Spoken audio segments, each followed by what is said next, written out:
아마 올 연말까지는 여전히 코로나일 것 같습니다. 그렇죠?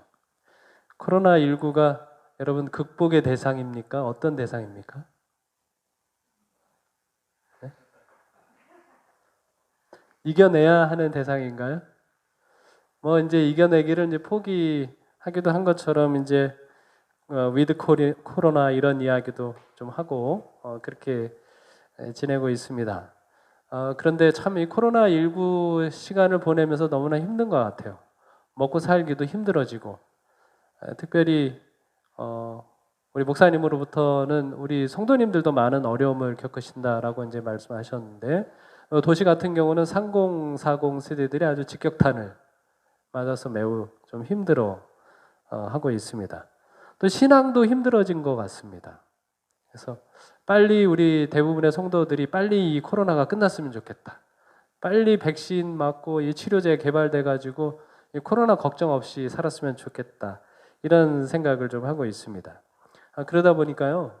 전도는 꿈도 꾸지 못하고 우리가 이 시간을 이렇게 보내고 있습니다.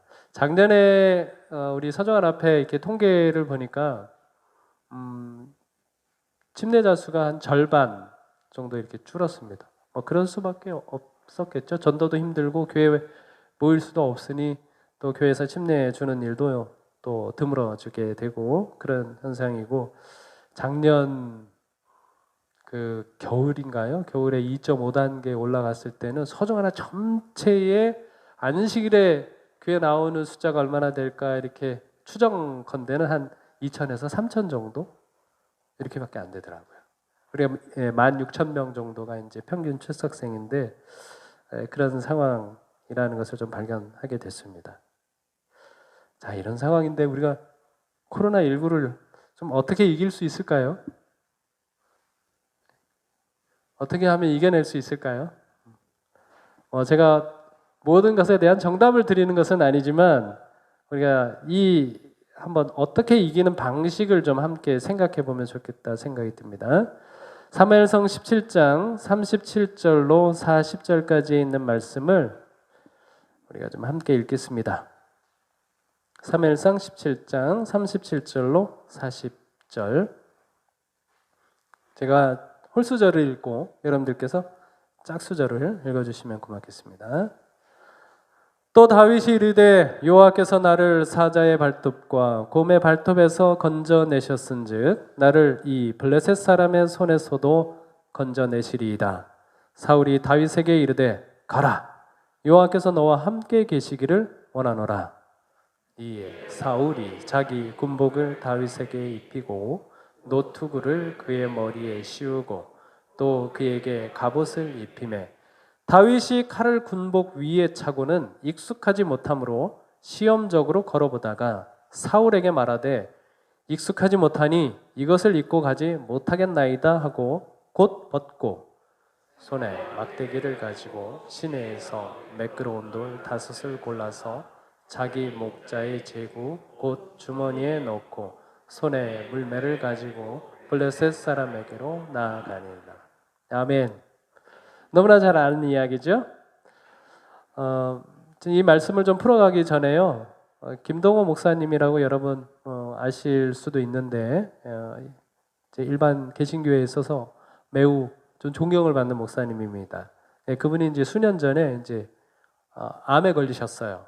폐암으로 기억하고 있는데 폐암에 걸리셔서 그 암을 이제 극복해가는 과정에서 이제 암 환자들을 좀 모아놓고 그 암 환자들을 좀 위로하는 그런 시간을 가졌는데 그분의 말씀을 좀 잠깐 좀 보도록 하겠습니다. 이제 항암 시작했어요. 와, 이거 만만치 않네요. 오늘 처음 물 먹었어요. 물이 안 넘어갔었는데 그런데 들어보니까요, 저는 가벼운 거라 그러더라고요. 이 정도 진짜 우리 항암 투병하시는 우리 환우들이 겪는 고통이 크다 그럴 때 제가 참 마음이 아팠어요. 얼마나 힘들까. 그래서 여러분 위로하는 시간인데 사람의 힘으로 어떻게 위로를 하겠어요? 하나님이 주셔야지. 근데 그러니까 여러분들 생각하고 여러분의 아픔 기억하고 조금이라도 힘이 되고 위로가 되는 일을 하려고 애쓰는 마음이 오늘 통해서 하나님이 위로와 큰 은혜를 주시기를 바랍니다. 왜 하필 나야? 이게 억울했어요. 왜 하필 나야? 근데 금방 답이 나오더라고요. 제가 저한테 그랬어요. 넌 왜 안 돼? 이게 엄청난 깨달음이었어요. 너는 왜 안 돼? 넌 뭐 특별해? 너는 특별히 암에 안 걸려야 할 이유가 뭐야?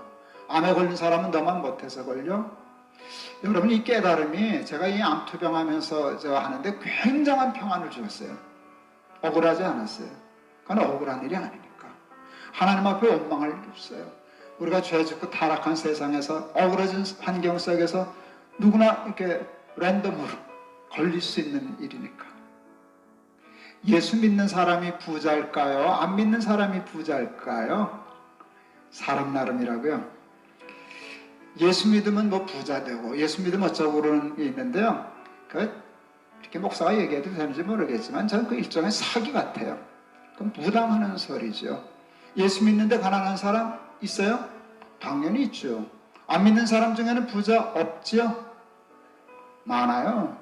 가난한 사람요? 있어요. 이게 차별이 없어요. 믿느냐 안 믿느냐를 가지고 부자가 되느냐 가난한 사람 되느냐는 줄긋기가 안 돼요. 그건 하나님 그렇게 하신 게 아니니까.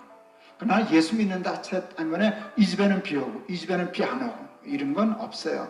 어느 사람에게도 햇빛 비치고 어느 사람 집에도 비 오고 그러는 것이지 하나님이 그러시지 않아요. 그러니까 여러분, 누가 뭐라 그래도 그런데 휘둘리지 말고 그냥 내가 걸린 거야. 이제 걸렸으니까 잘 치료하고 이겨나가면 되는 거지. 누가 우리를 그리스도의 사랑에서 끊으리요? 환난이나 곤고나 핍박이나 기근이나 적신이나 위험이나 칼이라. 기록된 바 우리가 종일 주를 위하여 죽임을 당케 되며 도살할 양같이 여김을 받았나이다 함과 같으니라. 그러나 이 모든 일에 우리를 사랑하시는 이로 말미암아 우리가 넉넉히 이기느니라. 우리가 믿는 하나님은 천지를 창조하신 전능하신 하나님, 뿐만 아니라 우리를 사랑하시는 하나님이세요. 우리를 구원하시기 위하여 독생자 예수 그리스도를 십자가에 못 박기까지 하시는 분이세요.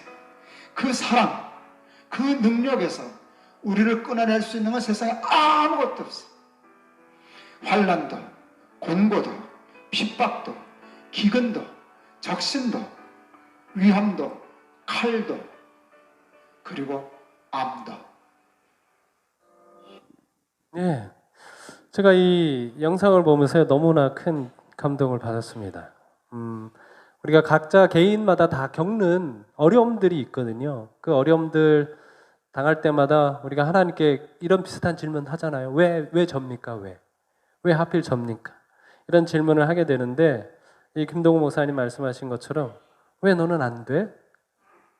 라고 하는 이런 답변이 제 삶에도 늘 이렇게 어려움들이 올 때마다 좀 적용해야 되겠다라고 하는 그런 생각을 좀 하게 됐습니다. 그냥 이렇게 전제하고 나면 그 상황 가운데서 우리가 어떻게 대처해야 될지에 대한 생각이 나오는 거죠.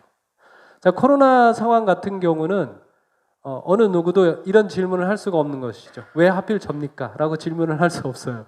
누구나가 다 전부 다 이 어려움을 겪고 있으니까. 이 상황 가운데서 그러면 나는 어떻게 이것을 이겨낼 수 있을까? 우리 교회는 어떻게 이것을 이겨낼 수 있을까? 생각을 해야 되는 것이죠. 이 목사님의 말씀 이것 말고도 이제 이어지는 이야기들이 있었는데요. 이런 이야기 하더라고요. 이분께서 암에 걸렸는데 암에 걸린 사람의 단점은 뭐냐면 계속해서 암을 생각한다는 거예요. 그러니까 암을 묵상하지 말고 그리스도에는 말씀을 묵상해라. 그런 이야기도 하셨고요. 또 그 다음에 우리가 무서워하는데 그 무서워하는 것은 정직한 것이다. 그러나 어떤 걸 무서워할 것이냐? 우리 암을 무서워하지 말고 믿음의 가오를 잃을 것을 두려워해라. 이게 두렵다라고 하는 그런 말씀도 하셨습니다. 우리 어떤 일이 닥쳐도 사실은 그 무서운 건 아니거든요. 그런데 그걸 무서워할 게 아니라 그 상황 때문에 뭘 잃어버릴까 봐? 우리 믿음의 가오를 잃어버릴까 봐 그것이 두렵다라고 하는 그런 말씀도 하셨습니다. 그래서 이 영상을 보면서 이제 골리앗과 다윗의 이야기가 매우 좀 깊이 생각이 나서 좀 나누려고 하는 것입니다. 자, 골리앗이 싸움을 걸어오는 방식이 있죠. 성경이 이렇게 설명을 합니다. 키가 얼마예요? 6규빗하고도 한 뼘이라고 하고 있습니다. 뭐 규빗을 한 규빗을 45cm로 계산하기도 하고 뭐 50cm로도 계산을 하니까요. 대략 한 3m 정도 되는 크기입니다. 45cm로 계산을 했을 때 3m면 아마 조명이 닿을 것 같은데요. 3m 정도면 그 정도 됩니다. 이런 사람이 한번 서 있다고 생각을 해보십시오. 그 다음에 이제 노투구에 비늘처럼 되어 있는 갑옷을 입었는데요. 그 갑옷의 무게가 약 60kg 정도 됩니다. 어마어마한 무게죠. 그 다음에 이제 창자루는 이제 배틀채와 같고요. 창날이 600세겔이니까 이 창날만 7.2kg 정도 됩니다. 제가 군대에 가서 이제 K2 소총을 들었는데 K2 소총이 아마 3kg 정도 될 거예요. 3. 얼마 정도 되는데 그것을 이게 끝에 잡고 이렇게 서 있으면은요 손이 바들바들 떨려가지고요 그것을 들고 있을 수가 없습니다. 자, 그런데 이 골리앗은 창날의 무게만 얼마나 돼요? 그것의 2배, 7.2kg나 되죠. 어마어마한 사람입니다. 여기 완벽한 무장을 갖췄고요, 엄청난 힘을 가지고 있고. 압도하는 유형을 가지고 있고 여기에 입은 어때요? 입은 정말 걸쭉합니다. 폭언과 모욕적인 언사를 하죠. 이 폭언과 모욕적인 언사가 얼마나 큰 힘이 있는지는 군대에 가신 분들은 아십니다. 군대에 가면 이제 처음에 신병 교육 때 훈련소에 들어오면은요, 그 조교들이 이제 빨간 모자를 이렇게 챙이 긴 걸 딱 쓰고요, 눈이 보이지도 않게 그냥 쫙 째려보면서 지나가는데 얼마나 욕을 해야 되든지,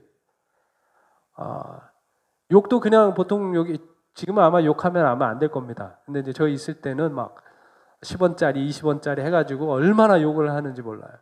그 욕을 막 들으면 저희 같은 경우는 뭐 그렇게 많은 욕을 듣지 않으면서 살았으니까 그 욕을 들으면 막 기가 죽어요. 거기에 막 눌리거든요.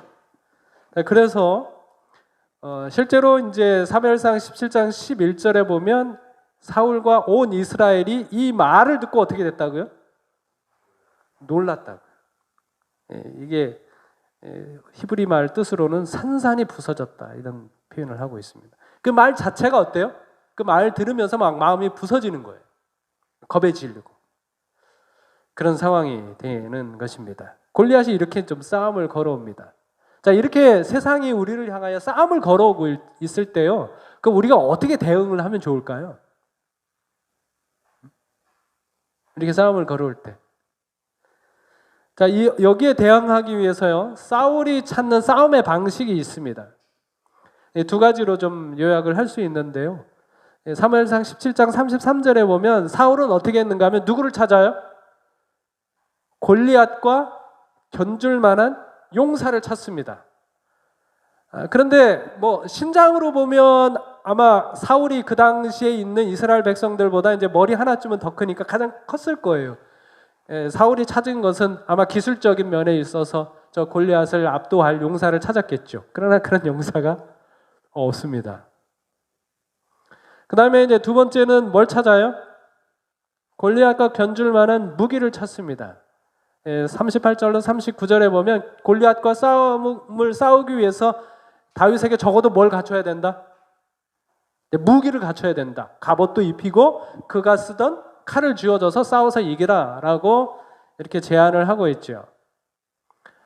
사울은 세상이 자기에게 싸움을 걸어오는 방식으로 뭐 하려고 하는 거예요?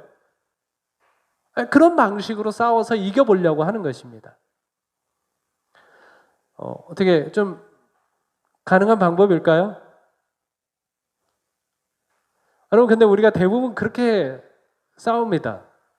우리가 세상에 나아가서 세상을 이겨내기 위해서 우리가 어떤 방식으로 싸워요? 세상이 우리에게 가르쳐주고 있는 그 가치, 그것을 좇아서 그 방식으로 이제 싸워서 이겨내려고 하죠. 우리 그리스도인들이 그런 면에 있어서 매우 그래서 어려움을 겪습니다. 특별히 더 재림교인들은 굉장히 좀 어려움을 겪게 돼요. 제가 청소년 부장 첫 해 됐을 때 청년들하고 이제 집회를 했었습니다. 그때 첫 주제로 뭘 다뤘는가 하면 이제 안식일과 직업이라는 주제로 이렇게 집회를 했어요. 그런데 이제 그 안식일과 직업에 관한 이제 설문조사를 쭉 하고 그것에 대한 이제 질문과 답변들을 이제 진행을 하게 됐었는데 우리 재림 청년들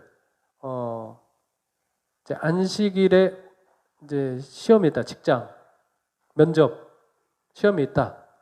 그러면 거기 가서 나 면접 시험 볼 거다. 시험 볼 거다. 이렇게 답하는 비율이 얼마 정도 될 것 같습니까? 얼마 정도 될까요? 저희가 손을 들어서 이제 그거 하지 말았어야 되는데 손을 들어보라고 했어요. 80%가 손을 들었습니다. 80%. 왜냐하면 세상에서 버텨내려면 그렇게 하지 않고는 버텨내기 어렵다. 이게 청년들이 다 하는 이야기였었습니다. 그러니까 우리 청년들이 이 세상에서 신앙을 지키면서 살아내는 것이 너무나 힘들어요. 그게 청년들만의 이야기일까요? 아니요, 우리 어른들도 마찬가지입니다. 우리가 성경 방식대로 장사해서는 우리 이윤을 남길 수가 없잖아요. 그렇죠? 그래서 사울이 찾는 싸움의 방식은 사울만의 방식이 아니라 대부분 우리가 싸우는 방식인 거라고 생각이 듭니다. 이 싸움의 결과가 어떻게 됐을까요?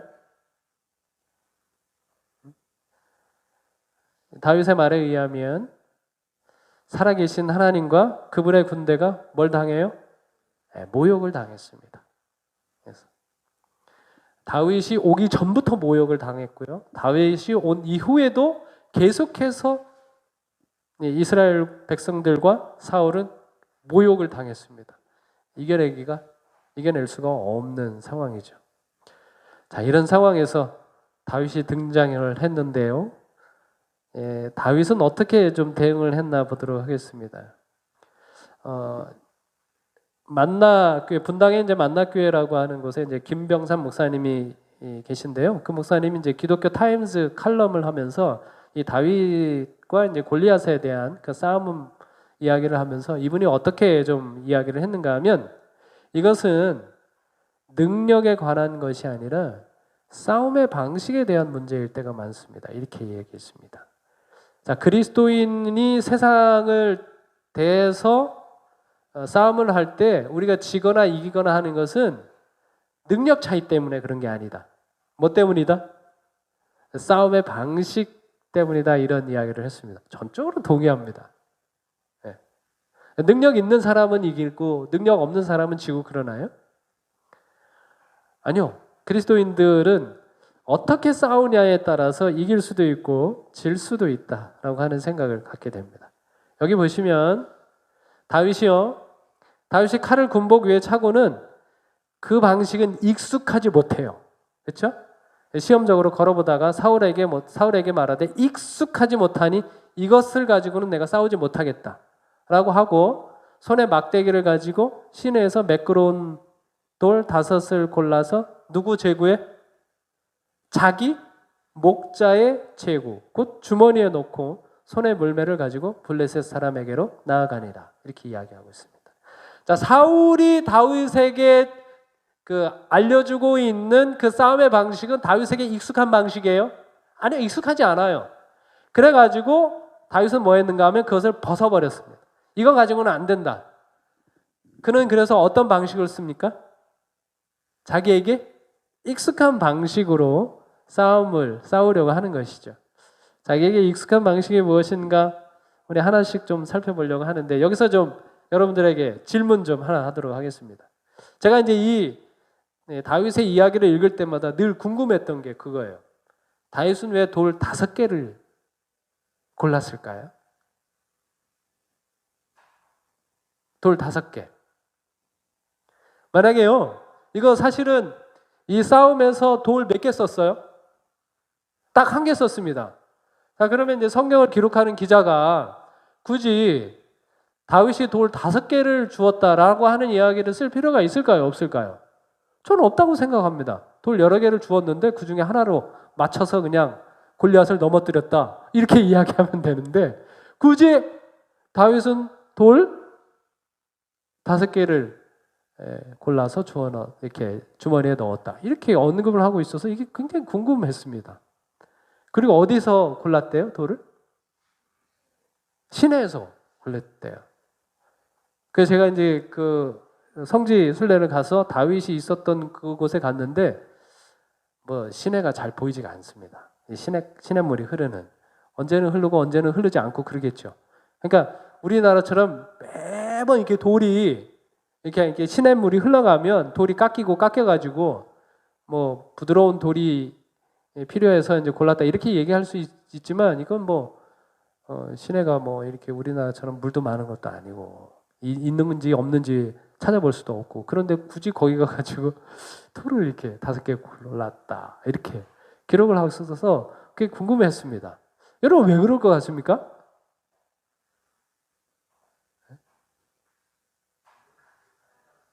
네? 늘 가지고 다녔다가 5개는 항상 그럴 수도 있죠. 네, 그럴 수도 있죠. 네. 또 우리 집사님 아까 말씀하시다가 말하셨는데,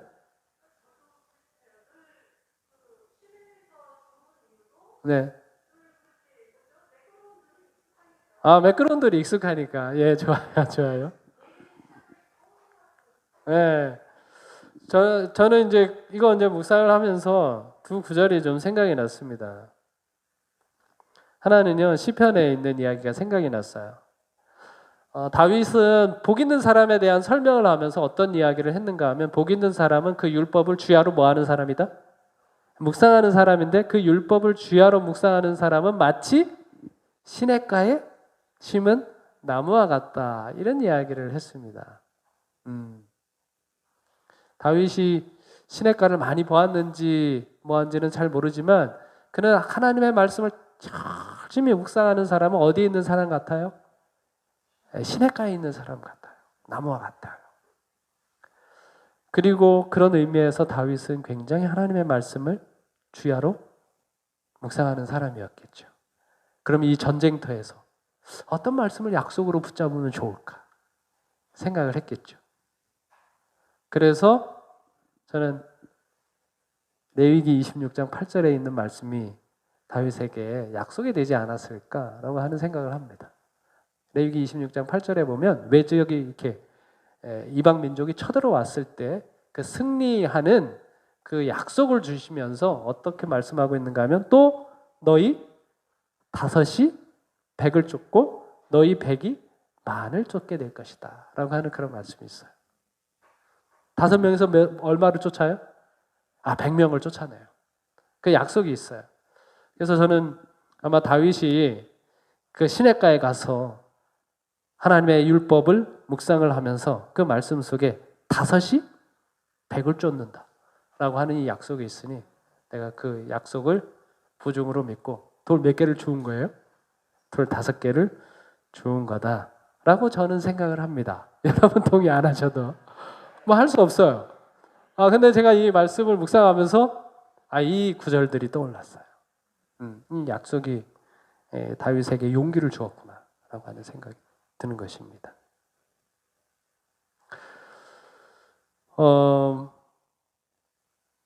교회 학자들이요, 교회에 대한 이제 신학자들이 교회는 매우 중요한 5가지 기능이 있다라고 하는 이야기 했습니다. 교회는 적어도 이 5가지의 기능이 원활하게 이루어져야 한다라고 강조하는데 그 5가지가 뭐냐면 예배, 친교, 전도, 봉사, 교육. 이 5가지입니다. 제가 이제 다윗의 이제 5가지 돌이 좀 생각이 나면서 교회가 가져야 할 이 5가지 기능도 좀 우리가 함께 고려하면 좋겠다 생각이 들었습니다. 교회는 뭐예요? 예배도 있어야 되고요. 뭐도 있어야 되고요. 친교도 있어야 되고 전도도 있어야 되고 봉사도 있어야 되고 교육도 있어야 합니다. 이 과정 전체가 다 이루어져야 돼요. 이 말씀은 뭐냐 하면 내가 이제 교회에 다닌다라고 하면 나는 교회에 와서 이 5가지를 다 뭐 하는 거예요? 경험을 해야 하는 것입니다. 그래야 어떻게 될 수 있는가 하면 내가 교회로서 기능을 할 수 있어요. 교회로서 기능한다고 하는 것은 내가 그리스도의 몸으로서 기능할 수 있는 사람이 되는 것이죠. 근데 이제 어떤 사람은 예배만 드려. 다른 거는 안 해. 그러면 참 교회가 될 수 있을까요? 아니, 그렇지 않아요.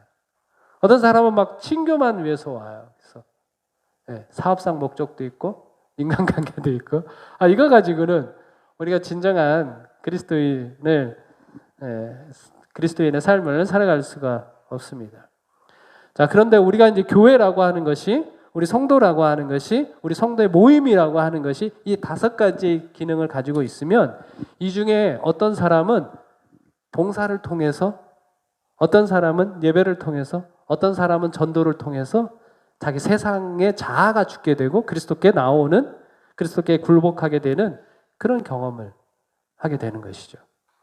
그래서 우리 교회도 다시 한번 이 다윗의 경험을 생각을 해보면서 우리 교회도 이런 기능이 있으면 좋겠다라고 하는 그런 소망을 가지면 좋겠습니다. 성경 인물들도 한번 살펴보면 성경 인물들이 싸워서 이기는 방식을 보니까요. 예수님이 이기는 방식은 뭐예요? 요한복음 16장 32절로 33절에 보면, 자, 제자들은 질이 멸렬이에요. 그렇죠? 사울의 군대와 별반 다르지 않습니다. 질이 멸렬. 자, 그런데 예수님은 뭐예요? 예수님만 앞으로 나아가고 있는데, 그렇게 할 수 있는 이유는 뭐라고 말씀하고 있는가 하면, 아버지께서 나와 함께 계시느니라.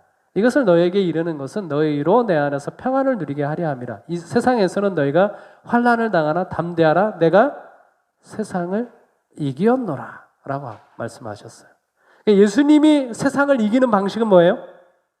누가 함께 하시니까? 아버지께서 나와 함께 하시니까. 그래서 질이 멸렬해가지고 도망가고 있는 제자들에게 내가 이거 말하지 않느냐? 너희가 환난을 당하지만 어디 안에 있어라? 내 안에 있어라. 그러면 너희가 뭘 누리게 될 것이다? 평안을 누리게 될 것이다 라고 이렇게 말씀하셨습니다. 요한이 세상을 이기는 방식도요, 마찬가지입니다. 무릇 하나님께로부터 난 자마다 뭘 이기느니라? 세상을 이기느니라. 세상을 이기는 승리는 이것이니 우리의 믿음이니라 말씀하셨어요. 사도 바울이 세상을 이기는 방식도 뭐예요? 심지어는 뭣도 이겨요? 사망도 이겨요. 어떻게 이겨요?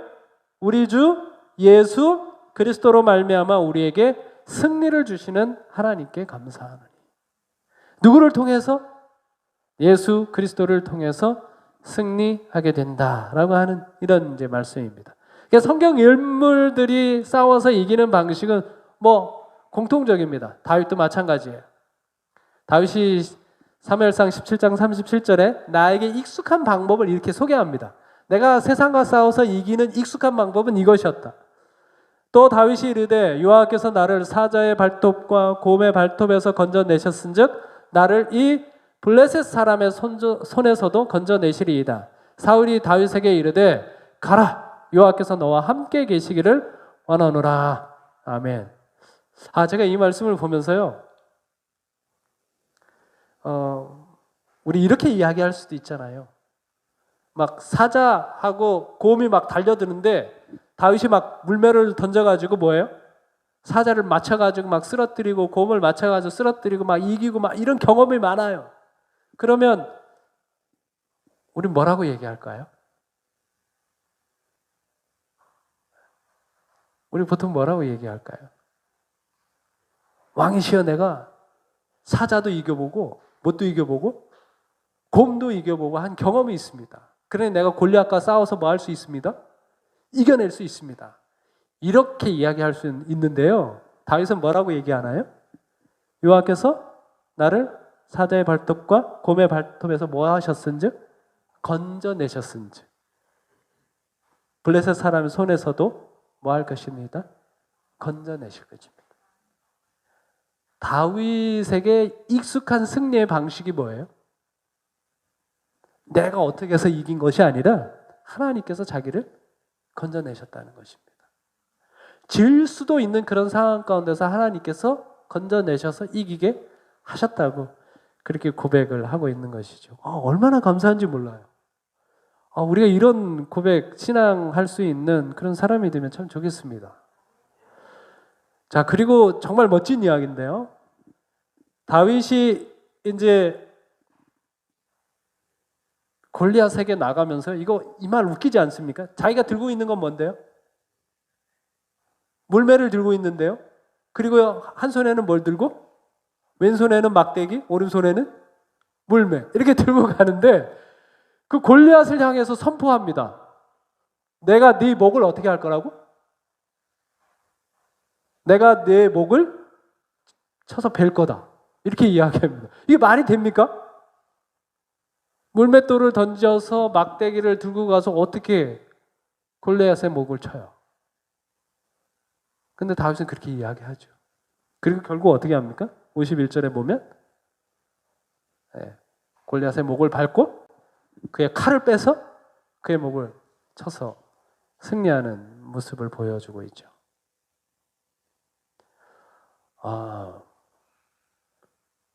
다윗은요, 자기가 가지고 있는 것 이상의 승리를 믿고 있습니다. 그냥 물맷돌 가지고 승리할 그런 생각만 품고 있는 게 아니에요. 나는 물맷돌밖에 없지만, 나에게는 칼이 없지만 내가 네 목을 칠 수 있을 것이다 라고 하는 그런 믿음을 가지고 가서 그가 가지고 있는 것 이상의 승리를 거두는 모습을 보여주고 있습니다. 우리에게 필요한 승리가 아닌가 생각이 듭니다. 교회가 큰 교회만 큰 승리를 거둘 수 있을까요? 아니요, 저는 그렇지 않다고 생각이 듭니다. 아까 처음에 말씀드렸던 것처럼 이건 능력의 문제가 아닙니다. 뭐의 문제예요? 싸움의 방식의 문제입니다. 얼마나 우리가 하나님을 의지하느냐, 그것의 문제인 것이지 내가 얼마나 가진 것이 많으냐, 이건 전혀 문제가 되는 것이 아닙니다. 이 코로나 시대에 우리가 어떻게 견뎌낼 수 있을까? 그래서 우리가 얼마나 많은 것을 가지고 있느냐, 여기에 집중하지 말고 우리 모두가 얼마나 우리가 하나님을 신뢰하고 있느냐, 여기에 집중했으면 좋겠습니다. 그러면 보이기 시작하는 것이 있습니다. 우리가 세상을 이겨낼 수 있는 것들이 좀 보여지기 시작하는 거죠. 그 돌 5개, 뭐 이런 생각을 좀 해봤습니다. 우리 교회가 가져야 할 돌 5개가 뭘까? 이렇게 좀 생각을 해보면서요.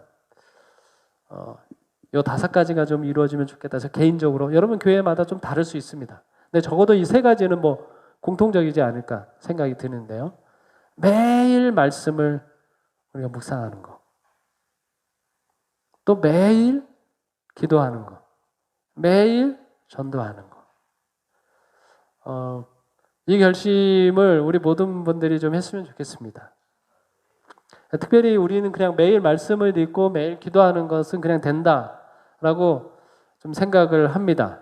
자, 그런데 우리 매일 전도는 됩니까? 안 됩니까? 매일 전도 잘 안 되죠.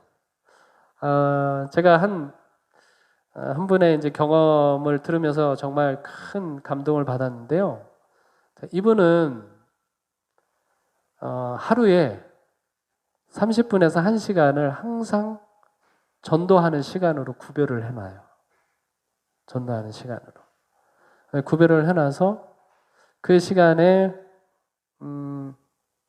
코로나 시대에도 전도가 할 수 없을 거라고 생각을 하는데 그분 나름대로 2가지 원칙이 있더라고요.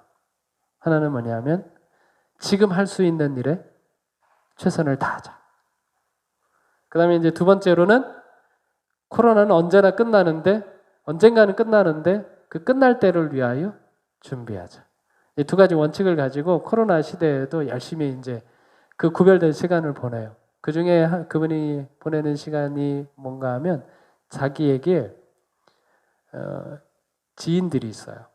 교회에 오랫동안 나오지 못한 사람을 포함해가지고 자기 이제 교회 나오지 않는 구도자들이 있으면 매일 시간을 정해놓고 하루에 1시간 정도는 그분들에게 전화하는 겁니다. 안부 전화. 그래서 잘 지내는지 이런 안부 전화를 하고 그러다 보면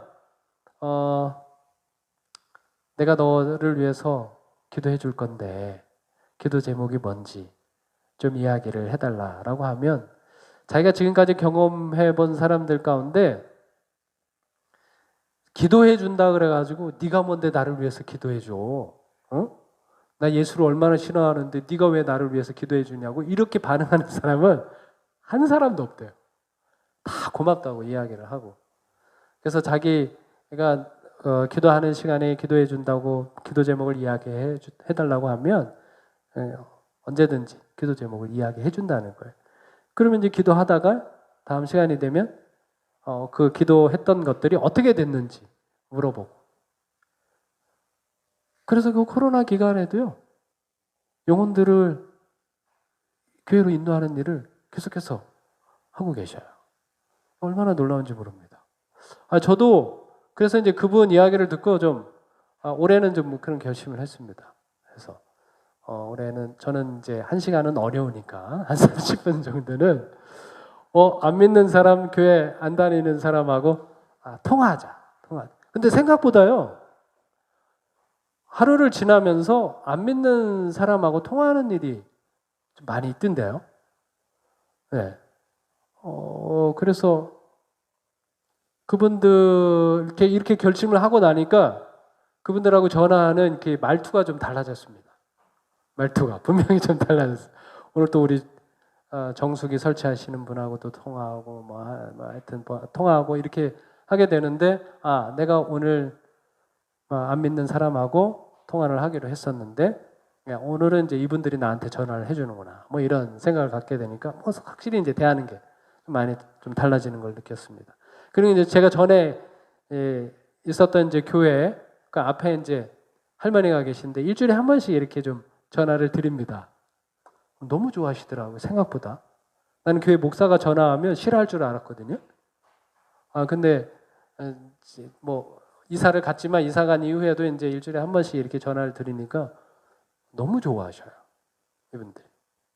그래서 이 일을 좀 계속해야 되겠다. 그런 생각이 들었습니다. 우리가 매일 매일 말씀을 읽고 매일 기도하고 하는 일을 좀 결심을 하고 계속해서 하듯이 우리가 전도하는 일도 여러분들 매일 이렇게 좀 시간을 구별해 놓으면 좋겠어요. 네. 그래서 내가 오늘 말씀을 통해서 알게 된 하나님에 대해서 소개할 수 있는 그런 이제 기회도 열어놓고 사람에게 이제 전하기도 한다면 우리의 삶이 얼마나 복음적으로 변하게 될까라고 하는 그런 생각을 하게 됩니다. 그러니까 제가 지금 영적 싸움을 보니까요, 다 누구든지요 익숙한 방식으로 싸웁니다. 익숙한 방식. 그러니까 세상 방식에 익숙한 사람은 뭐대로 싸우는 거예요? 세상 방식대로 싸우는 거예요. 그런데 뭐에 익숙한 사람? 영적인 승리의 방식이 익숙한 사람은 그 방식대로 싸워서 이겨내게 되어 있습니다. 다윗이 그렇게 했거든요. 그래서 저는 이 시기에 정말 우리가 영적인 면에 있어서 우리의 삶을 익숙하게 만드는 것이 굉장히 중요하겠다라고 하는 생각을 갖게 됩니다. 그렇게 해야 이제 코로나가 끝나면 뭐 할 수 있으니까. 폭발할 수 있으니까. 제가 최근 수년간 우리 교회 전체로 이렇게 보게 되면 뭘 느끼게 되는가 하면 예전처럼 예전보다 이제 최근에는 성도들이 말씀을 묵상하는 사람들이 굉장히 많아졌습니다. 그냥 이제 1년 통독하는 게 아니라 예전에는 이제 통독 위주로 했었죠. 근데 이제 최근에는 말씀을 이제 묵상하고 그 말씀 묵상하면서 하나님께서 나에게 주시는 은혜를 직접 찾고 그것을 삶에 실천하고자 하는 사람들이 저변이 굉장히 많이 퍼졌어요. 저 이거 하나님께서 준비해야 하시는 과정이라고 생각이 듭니다. 뭔가 일을 일으키기 위해서 준비하시는 과정. 여기에 이제 불을 지펴야 하는 것이죠. 내가 불을 지피는 게 뭔가 하면 전 기도라고 생각합니다. 이제 우리가 기도하는 일이 운동처럼 이제 번져나가기 시작하면 이 마지막 사업 삽시간에 끝낼 수 있겠다라고 하는 그런 기대감을 좀 갖습니다. 자, 그런데 코로나 시대에요. 여러분은 어떤 활동을 하고 있는지 모르겠는데요. 기도하는 일들이 많아지고 있습니다. 왜냐하면 우리가 만나서 활동하기 어렵잖아요. 그러니까 우리가 뭐 하자? 줌으로든지 뭐로든지 만나서 거기서 뭐 하자? 기도하자. 그것이 최근에 이렇게 점점 많아지고 있습니다. 저도 이제 동작중앙교회에 있을 때 새벽 기도회를 못했습니다. 우리 교회는 대부분이 다 멀리서 사셔요. 그러다 보니까 이제 새벽에 모여서 기도할 수 없었는데 우리가 줌을 통해서 코로나 때문에 새벽 기도회가 시작이 됐어요. 코로나가 아니었으면 새벽 기도회를 할 수가 없었어요. 근데 코로나 덕분에 저희는 새벽 기도회를 시작을 했어요. 뭐 코로나 덕분에 저희가 지역사회에 봉사하는 일이 먹히기 시작을 했어요. 그전에 쳐다보지도 않았어요. 우리 교회가 뭘 봉사하는지. 근데 코로나 시대에도 이 교회 뭐 하고 있구나. 이런 걸 이제 보기 시작을 했어요. 코로나 덕분에 할 수 있는 일들이 있더라고요. 근데 이제 지금 우리 전체 교회적으로 볼 때는 이제 코로나를 통해서 이제 기도하는 일들이 점점 퍼져가고 있고 우리 목회자들 가운데도 우리 선정한 앞에 60대 이상 목사님들은 일주일에 한 번씩 월요일마다 모여서 기도회를 합니다. 네, 얼마나 멋진 일입니까? 이 일이 막 우리 사이에 퍼져나가기 시작하면 그 시간이 멀지 않았다고 생각이 듭니다. 하나님께서 이 교회를 폭발적으로 부흥시킬 날이 멀지 않았다. 근데 우리가 하나님이 막 부흥시키고 있는데 야, 우리 교회가 저렇게 부흥하고 있구나. 구경꾼이 되면 안 되겠잖아요, 우리가. 우리도 그 현장에 있어야죠. 우리 이천제일교회 모든 성도님들이 그렇게 되기를 바랍니다. 이 습관의 힘이라고 하는 책에 보니까요. 일상적인 행동의 90%는 뭘 바탕으로 하고 있다? 습관을 바탕으로 하고 있다. 여러분 우리가 생각하는 대로 행동하는 게 아닙니다. 무엇대로 행동해요? 습관대로 행동해요. 영적 싸움에 이기는 방식에 여러분이 좀 익숙해졌으면 좋겠습니다. 이름뿐인 신앙을 벗어나라라고 하는 이 책에 보면 이제 박해와 어려움 이런 것들과 관련돼서 이런 이야기를 이제 김남준 목사님이 하셨는데요. 자, 우리가 박해 받을 때마다 박해만 계속 경험하게 되면 우리가 이겨낼 수 있다, 없다? 없다. 그게 막 신앙을 하면서 막 어려움만 계속 겪어. 그러면 신앙 그만두죠. 자, 그런데 우리가 뭐 할 필요가 있는가 하면 그 박해를 받을 때마다 하나님을 대면하면 그 박해의 고통을 능가하는 위로와 사랑을 부어주셔요. 자, 이 경험이 필요한 것입니다. 우리가 어려움을 겪어요. 자, 어려움을 겪으면 내가 그것을 내 힘으로 극복하는 경험 말고요. 하나님을 대면했더니 하나님이 나에게 위로도 주시고 사랑도 주시고 이겨낼 힘을 주시는 것을 경험할 필요가 있다는 것입니다. 그렇게 해서 이기는 것이죠. 그래서 내 안에 계신 주님이 행하시는 넘치는 위로와 사랑으로 고단한 삶의 아픔과 고통을 이기는 것입니다. 이것이 바로 신령한 그리스도인들이 세상을 이기는 방식입니다. 세상을 이기는 방식이 뭐라고요? 그리스도인들이 하나님을 대면해가지고 그 하나님 대면할 때 하나님이 주시는 그 위로와 사랑, 넘치는 그것으로 이겨나는 것이죠. 그 방식이 우리에게 어떻게 해줘야 돼요? 익숙해져야 합니다. 익숙해져야 합니다. 말씀을 마치면서요. 다시 한번 이 목사님께서 하셨던 말씀을 좀 기억하면 좋겠습니다. 암을 묵상하지 말고 뭘 묵상하십시오? 네, 말씀을 묵상하십시오. 세상을 묵상하지 말고 뭘 묵상하십시오? 네, 말씀을 묵상하십시오. 세상에 익숙해지지 말고 뭐에 익숙해지십시오? 네, 믿음에 익숙해지십시오.